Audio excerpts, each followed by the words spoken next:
This is Tales from the Pros, where business leaders and influencers share their stories of inspiration, struggles, and successes. And I'm your host, Michael Giorgio.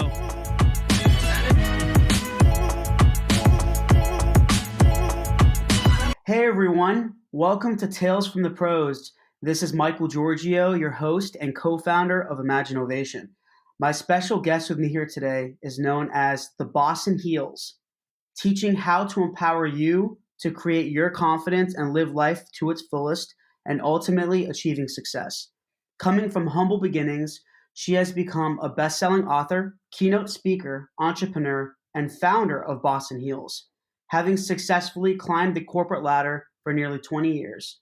This inspiring thought leader is one of the few women to break the glass ceiling and claim her spot in the C-suite. Please welcome the amazing Heather Monahan. Heather, I really appreciate your time and chatting with me today. Thank you so much. Thanks for having me. Absolutely. So, Heather, I love, I love storytelling. I love learning about how people got to where they are today and their struggles and successes and just, the steps they took to get to a great place. And, for you being a leader in your space, I mentioned, just a second ago that you came from humble beginnings. So can you tell us a little bit about that story and how you got to this successful point in your life? Sure. So I grew up in Worcester, Massachusetts. I was one of four kids. My mom was a single mom and she worked 3 jobs, and we definitely struggled when I was a kid. So I learned at an early age that, I needed to work hard, and started with paper routes and then bussing tables, waiting tables, bartending all through high school and college, and ultimately landed out of school with the Gallo Winery, and I joined their sales program, became their number one salesperson within the first year. And then I left the wine business to go to the radio business and start out as a seller there. Within the first year, became the number one seller on the sales team. And I was given an equity partnership opportunity in Saginaw, Michigan, to move and lead a company valued at $25 million. And in under 3 years, I turned that property into a $55 million property. Made a lot of money at a very young age, and made a name for myself in the radio business as someone who could drive revenue, lead teams, and really bring some massive results. So I left there and went to a publicly traded company in Florida, which I led that sales organization for 14 years, becoming the chief revenue officer.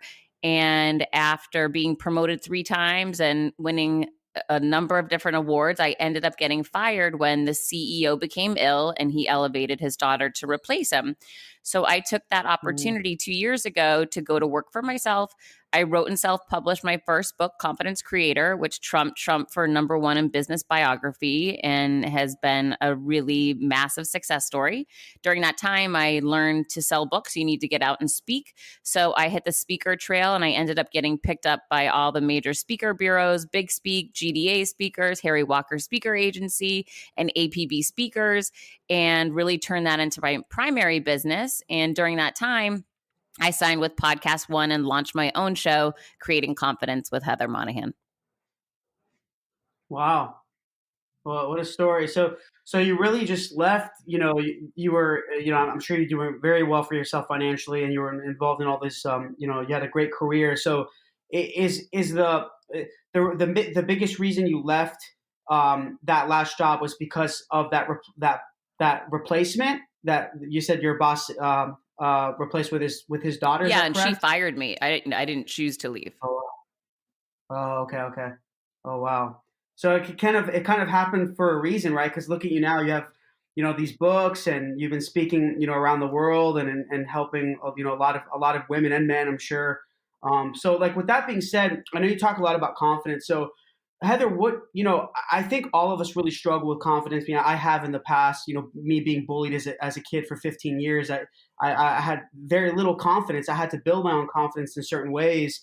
How do you really create confidence in yourself when something has gone wrong, has gone on for so long that has really become the new norm? Oh my gosh, that's a line from my TED Talk that you just gave. Do you realize that? No, I didn't. Yes. Really? That's crazy. So in my TED Talk, I actually say exactly that, what you just said, that it's so difficult when your new norm has become being berated by others and not standing up for yourself, how can you create confidence?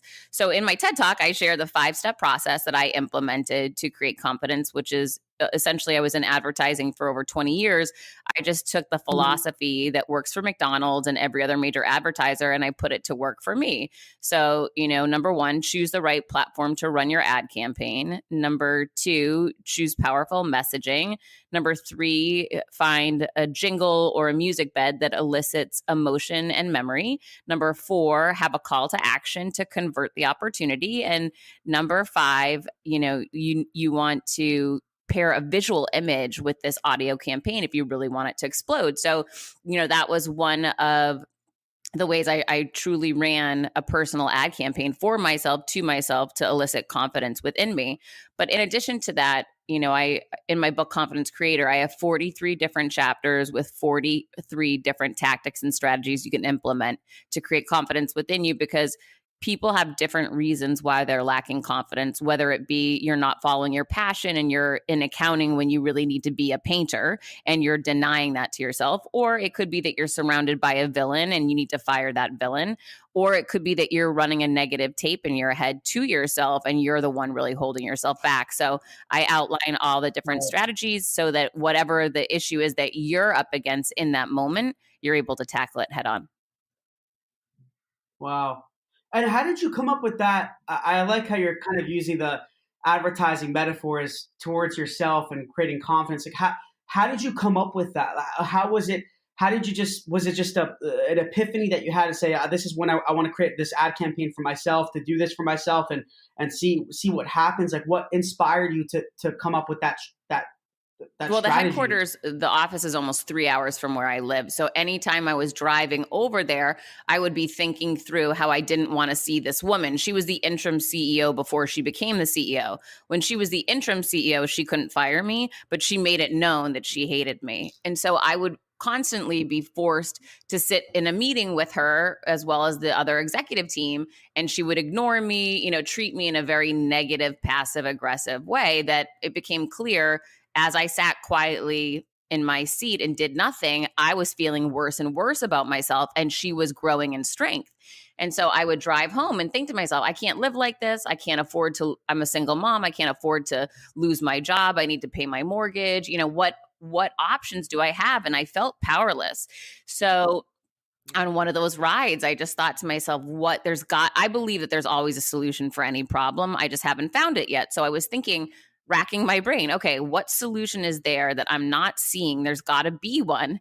And it literally popped into my head as I had the radio on and the advertisements came on. And I thought, oh my gosh, I'm an expert at advertising. I've been doing this for 20 years, making hundreds of millions of dollars for other people. Why don't I just leverage this methodology that I use for my clients to create success for my clients? Why don't I do that for myself? And in that moment, I decided to put my expertise to work for myself. And wouldn't you know, it worked. And, over a 30-day period, very quickly, I was able to change my thought process. I was able to sell myself on my ad campaign, which essentially was that when I would feel fear, that meant fear is a green light, take action now, step into it. And instead of sitting quietly at the table when she would ignore me, I started raising my hand and saying, hi, good morning, I'm over here, you missed me. And I started shifting the power in the room. I started feeling and becoming more confident, and I really changed the dynamic. Now, ultimately, that woman ended up firing me when she became CEO, but I was able to put myself in a much more powerful position to stand up to her when she tried to get me to basically sign all my rights away. When she fired me, she had asked me to sign an agreement that she would give me money for, basically do a deal with the devil. She'd give me money if I would sign away my rights to ever talk about what happened while I was at the company. And because I had been working on my confidence and building my confidence, I knew that I'm not a sellout, and it was time for me to stand up for myself. And I pushed that opportunity away and I walked out that door. So you initially stepped into your power. Oh yeah, 100%. Yeah, that's awesome. I love it. Yeah, I listened to. I don't know if you know another lady. Her name is Gabby Bernstein. I know who she is. I don't know her. Oh yeah, but yeah, she talks a lot about that, and I listen to a lot of her talks as well. So when you talk, it kind of reminds me a little bit of her. So it's a compliment. Thank It's you. good.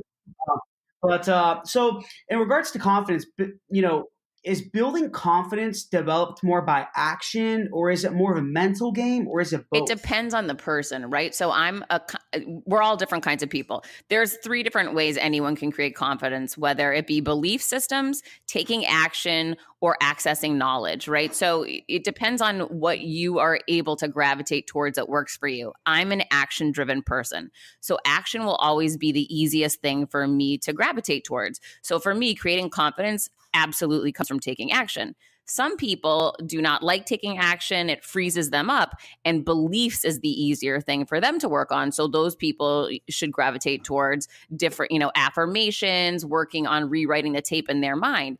And then other people really like learning, and knowledge based applications are the way for them to create confidence, whether it be listening to certain podcasts, reading certain books. So there's plenty of different ways to do it. It's really about you, what your holdbacks are, and what you gravitate towards. We all learn differently. Yeah, it's cool that you say that everyone's so different, because I'm thinking about what it took for me to get more confidence. I think it was mental. It's my belief system. For at least for me personally, like I do believe in God, so I pray a lot. All that helps as well. Meditation helps, and also action. For me, if I don't do any, if I don't execute anything new, and I don't see progress. I know Tony Robbins talks a lot about progress, and then it's hard to build confidence for me. I want to work hard and do the best that I can, and while I'm doing that, I want to inspire and help other people. So that's kind of helped, at least work for me. But in your experience, Heather, what were really the steps you took to define your purpose? I know you mentioned purpose before, and self worth. Were there any steps that you took, aside from kind of just leaving, well, I know you said you got fired, but starting your own thing and following your passion? Is there, for others, do you believe there's certain steps to define your purpose and Yeah, I self-worth? mean, there's a number of different ways to go about it. My journey to find my purpose goes back 6, maybe 9 years ago now. I was in a meeting with a mentor of mine in New York, and he was telling me I had to pick my head up. He said, "You're only living a very small life right now. You're running your company, and all you think of is running the company and how can you drive revenue." He said, "You need to stop that, and you need to put yourself first. Pick your head up and look around the world, not your job, not this company. Look around the world and think about what is bigger that's out there for you." He said, "Because you're bigger than what you're doing." And that, I sat with that information for maybe even a year. And one day I was asked to join a charity. And I thought, you know what? This is something different. It's outside of my world. This is kind of tapping into what my advisor and mentor had told me to do. Okay, I'll do it, even though I didn't have time to do it, that's for sure. But it was going to introduce me to a new world. So I think that taking opportunities even when you don't know where they're going to take you, that's very helpful in creating new contacts, networks, perspective. And what happened through me working for that charity was they asked me to speak, and I started speaking publicly for them. Now, I spoke in the radio business for years, but I didn't realize that was something that could ever be a talent or a skill that people valued. It was just part of my job.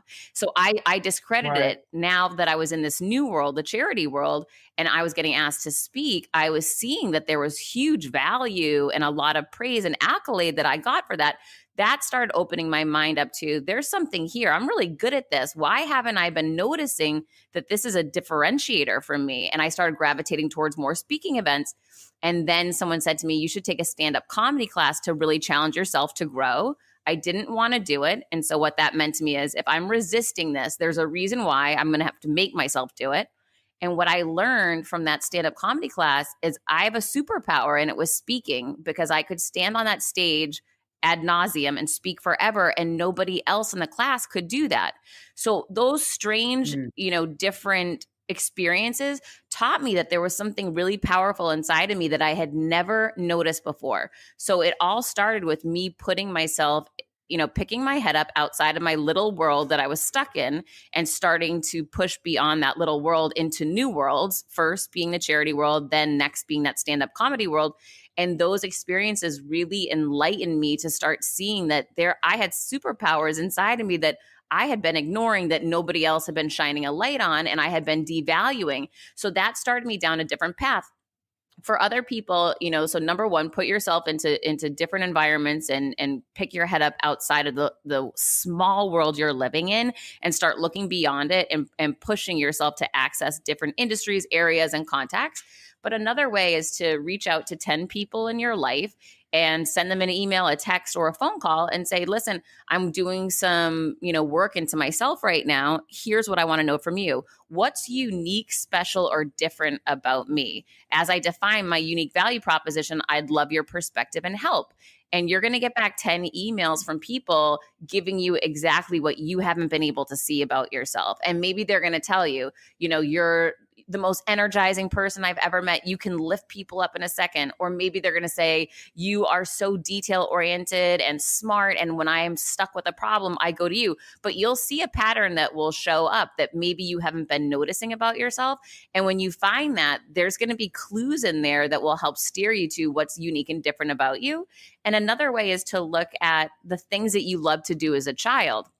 When I was a child, this is before anyone told you, you can't do that. That's, a dumb idea, or you shouldn't, that's not a career. When I was a child, I loved to perform. So I wanted to be in plays. Well, that was until one day when I was in school, someone said, well, you can't do that for a living. That's not going to make you money. And so I walked Yeah. away from that. Right. So now I'm on stages every week for a living. That's what I get paid to do. Right. So here's the thing. Look back at your childhood, look back and think, what were the things I loved to do before people told me I couldn't do them? I'm just kind of taking everything in that you just said. Wow, I love it.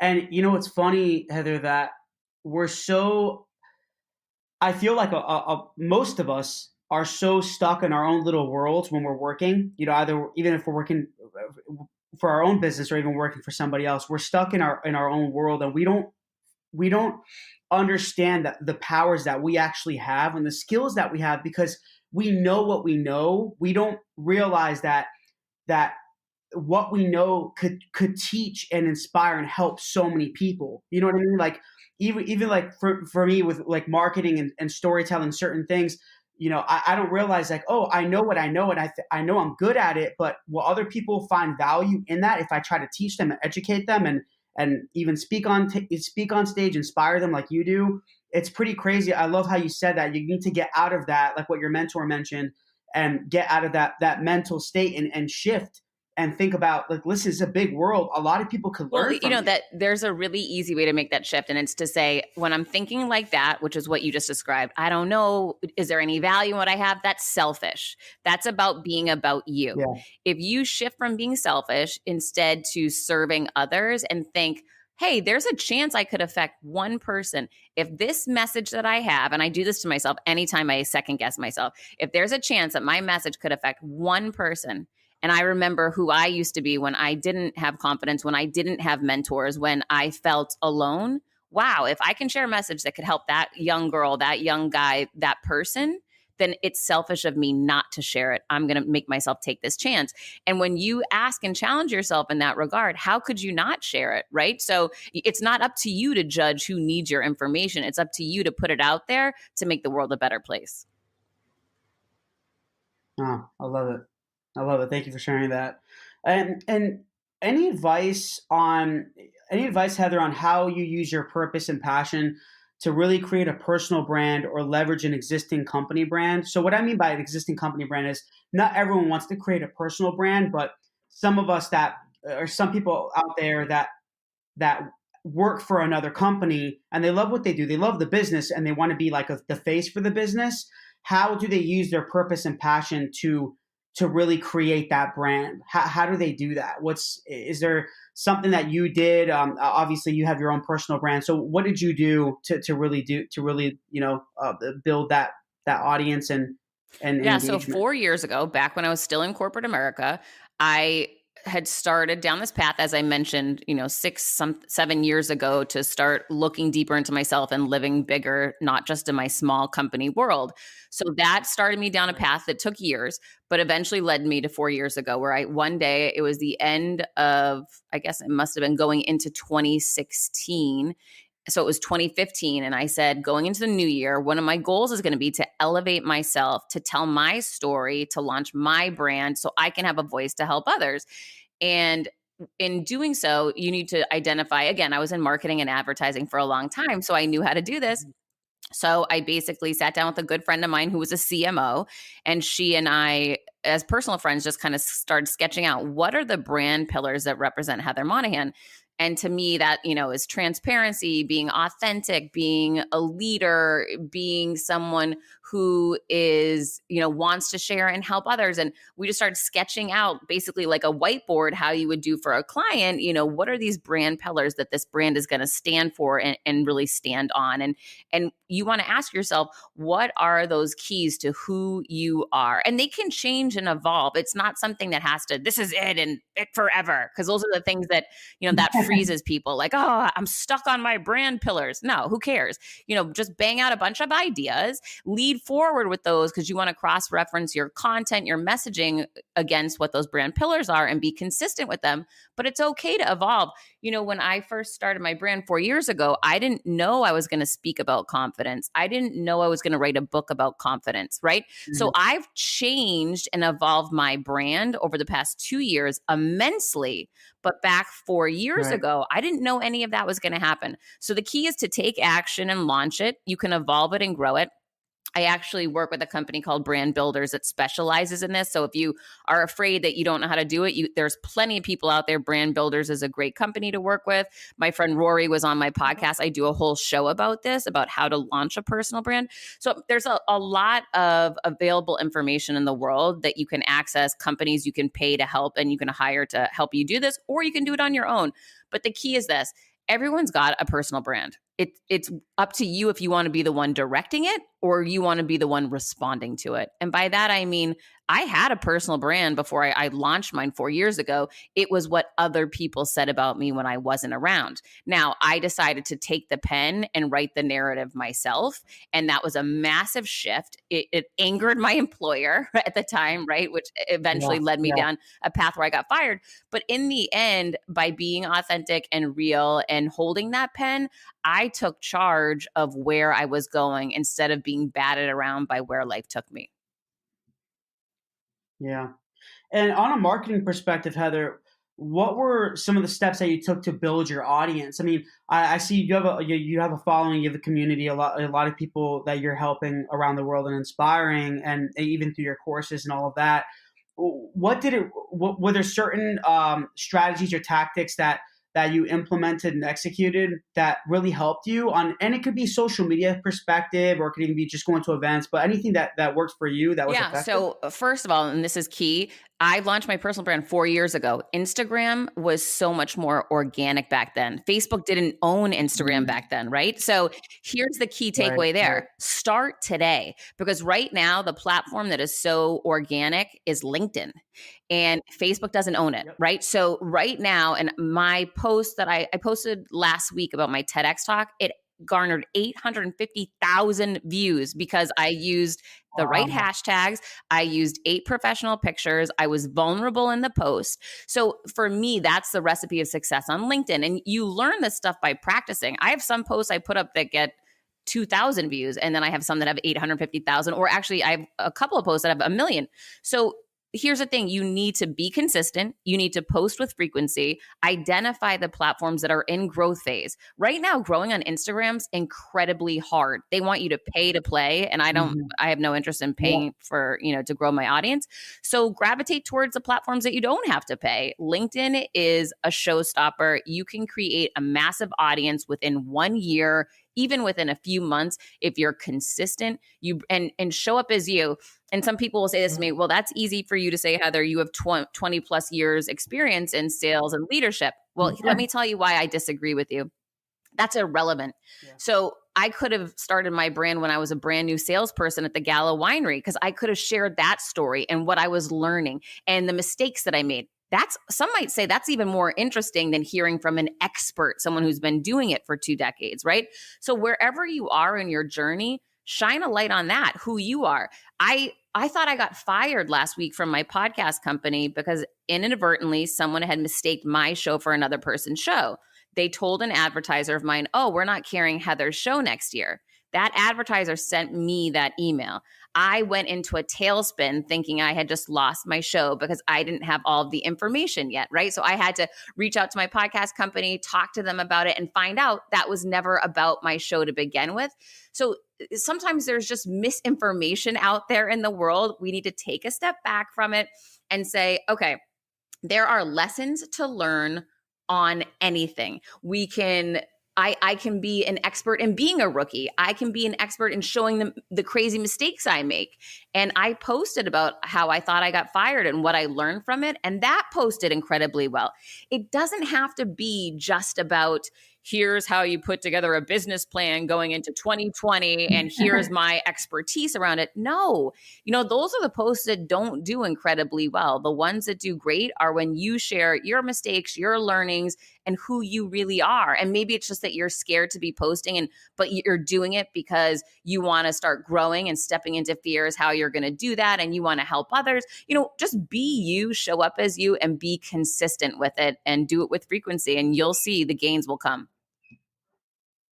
Do you think that the message has to be consistent, or do you like for example, if I love storytelling, I want to be able to build an audience that basically can leverage their story, everything they went through, whether it's struggle, success, or both, and use it to achieve more greatness in their life. That's really what I want to do. Aside from I have a app development company, right? So that's what I want to do on a more of a personal level. So do you think that's something for other people listening to this? This episode, that they need to be consistent with their driven purpose, what they love, what they want to do, what they want to portray to other people? Or is it just just having consistent content like Tuesday, Wednesday, Thursday? First of all, don't overthink this. Okay. Number one, do not overthink this. Just post. I post sometimes about my son. I have a 12-year-old son. Is that consistent with being a business expert? No. But you know what? My son taught me a great lesson that I should write on the bottom of my shoes, because I'm not going to feel confident all the time. And sometimes, I might feel confident in the morning, and that's when I should jump on it and leave myself reminders. So I share those stories because I think that's great. And you know what? People might think it's great and it might serve part of my audience, but it's not up to me to judge or decide who it's going to serve or not serve. It's just about consistency in posting. And it doesn't have to be the same theme. Maybe I'll post this afternoon about a meeting I had yesterday where someone told me I'm taking the wrong strategy with my speaking engagements. I'm learning as I go, and I like sharing those stories. That's not the same as the post that I had about my son, which was positive and how to improve things. This was more of a, wow, I got some negative feedback today and it was hard to hear. Here's what I'm thinking about it. How would you respond? So my posts are not the same. And if you go on LinkedIn and check out at Heather Monahan, you'll see they're all over the board. Sometimes I write articles. Sometimes I write funny things. Sometimes I write in your face, bold things, but I'm very consistent with posting, and that's the key. That's good. That's good to hear, because a lot of us overthink things, and we always keep thinking, oh, strategy, and we get so consumed by it, and we end up. Okay, so that is a strategy. It's called not taking action, and that is not a good strategy, because people will say to me, well, I'm stuck and I don't know which way to go. Well, that is your strategy then, not doing anything, and that is an epic fail. You will fail with that strategy. So the next time you find yourself saying, oh, I'm paralyzed with fear, I don't know what to do, know that you're implementing a strategy right now. Pull that strategy, fire it, get rid of it, and take action on whatever the easiest way for you to move forward. Maybe it's just, saying something, a one line that you think is funny, but put something out there, because that will allow you to start creating momentum to move forward and do more. I see. And just be authentic. Absolutely. And real with people. That's so critical. Yep. I believe in that. Yeah. And Heather, we all, go through a lot of insane struggles and obstacles. I know you mentioned a few earlier, and I noticed in one of your TED Talks, you were talking about firing your villain. I love it, by the way. I really, really love what you said about that. Can you talk more about Yeah, that? so firing your villain is really one of the most powerful ways to set yourself up for success. And I did not know this. For a long time, I had a negative person in my space at work that would do anything to hold me back, to shut me down, to set me up. And I always would think, I'll just ignore that person because obviously she's beneath me, she's jealous, whatever. I'm just ignoring her. What I didn't realize was allowing a negative person to be in my space on a day to day basis was slowly chipping away at me. It was blocking me from positive opportunities and blocking me from success. And the minute that woman fired me, I actually had fired my villain. And by the time I got home, I started thinking, okay, what am I going to do? I'm going to post that I just got fired and I'm really hurting. And that post went viral. And so many people reached out trying to help me. And then I got on the Elvis Duran show. All these amazing things started happening that would have never happened if that negative person had still been blocking my space. So the minute you decide to, number one, identify who your villains are, we all have them. Some people, they're family members, some people it's their spouse, some people it's a coworker, or maybe it's just a neighbor. But there's that person that gives you those negative looks, that says negative things, that's trying to hold you back either subtly or in your face. Those are your villains. And the minute you decide to protect yourself, put yourself first, and fire those people from your life, you'll see some really positive things start happening. Wow. Yeah, that's so great. Yeah, I know we all have villains. We need to really just get rid of them and focus on ourselves and step into what makes us happy and what we feel is makes us powerful and that's going to help a lot of people. I love it. And I mentioned storytelling a few times. And I saw in some of your talks and even just your content, you talk about your story and I think that's inspiring. How do you use storytelling, Heather, to build yourself, essentially provide value and inspire I think others? the whole concept of storytelling is overused. Here's the thing, I've been in sales my Yeah, whole life. It's called selling. That's how I frame it up, right? People, it's yeah, like the new modern way of saying it is storytelling. So I've been in sales my whole life. The way I connect with people is I share my stories. If I'm in a sales presentation for an advertiser, go back 10 years ago, I would share a story of another advertiser succeeding with the strategy I was sharing with them, right? So using story to sell is the way that I built my business and my career since I was 18 years old. So it's just essentially, the best salespeople are the greatest storytellers. And the way that you learn how to sell, or the way that you learn how to tell your story, is starting small. And it can start with a neighbor for a coffee. And you'll see the minute you start sharing a story, people are engaged, they put themselves in that situation, their mind starts right. taking that story on, and they feel connected to you. So story is just really, it's a way to connect with others, but it's also a great way to sell whatever product or service, or yourself, in any situation. It allows your message to really resonate with people. I mean, you're at the end of the day, it's business is about people. You're investing your time in Absolutely. people. Yeah. Yeah. So just to close things out, Heather, last three questions I have, I call them the three hows. So first one is, how do you define failure? Second is, how do you define your story in one sentence and in one word? And third is, how do you define All right, well, success? give them to me one at a time. What's the first one? Okay. Yeah. How do I Failure. define failure? Failure is the starting point, right? So 99% of people in the world are not that successful. It's that top 1% that is. That top 1% keeps failing, but getting back up. When I got fired, I could have just gone back to what I always known, and that would have been an epic fail. But instead, I decided to take a chance on me. It has not been smooth sailing. There's been countless times where my plan and strategy fell apart and I failed. I partnered with Perry Ellis, and then they let me go. And I had to decide, should I go back to corporate America, or do I keep being an entrepreneur? I failed. I said, I'm getting back up again. And this time I'm going to have more revenue opportunities, more streams, more strategies, so that when one fails, it's okay. It's not going to be as hard a hit. And that's how I started building out my business. So failure is really the starting point for you to say, am I going to move forward and take this thing to the next level? Or am I just going to give up, go home, and call this life a wrap?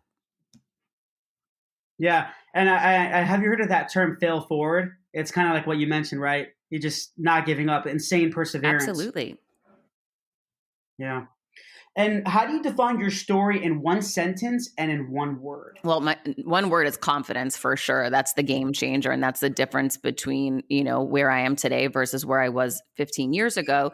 But I guess my story would really be, creating confidence by leapfrogging the villains around me. Perfect. And last is, how do you define success? Success is different for everybody. For me, success is really about being able to do what I love and having the people that I love around me while taking care of my health.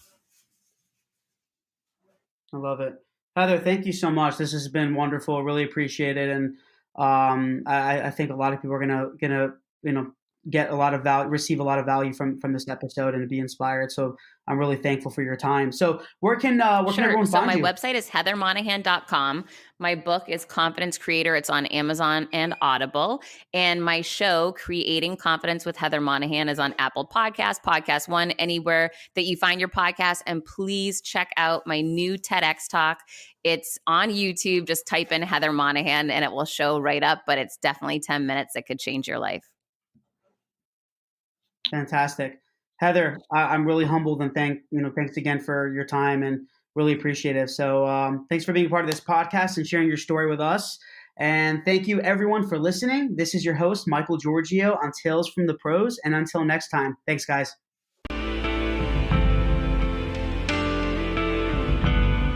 Please subscribe to our YouTube page and also follow our social media. There are links somewhere around here, but we really appreciate it, guys. Thanks for all the support, and I'm going to be giving you awesome content continuously, and we look forward to seeing you soon.